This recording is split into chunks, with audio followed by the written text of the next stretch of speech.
এক ডাক্তার তার ক্লিনিকের বাইরে সাইনবোর্ডে লিখে দিল, 300 টাকায় চিকিৎসা করান, রোগ না সারলে 500 টাকা ফেরত। পচা ভাবল যে 500 টাকা কামানোর এই সুবর্ণ সুযোগ। সে ক্লিনিকে গেল আর বলল, আমি কোনো জিনিসের স্বাদ পাই না।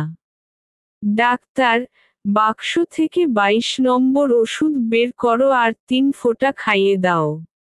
নার্স তাই করল। পচা, এটা তো পেট্রোল।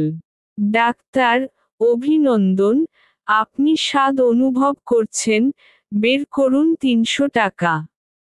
পচার রাগ হলো আর কিছুদিন পরে আবার গেল ক্লিনিকে আগের টাকা উসুল করতে। পচা, স্যার আমার স্মৃতিশক্তি কমজোর হয়ে গেছে। ডাক্তার, বাক্স থেকে 22 নম্বর ওষুধ বের করো আর 3 ফোঁটা খাইয়ে দাও। পচা, কিন্তু ওই ওষুধ তো জিহ্বার স্বাদ ফেরাবার জন্য।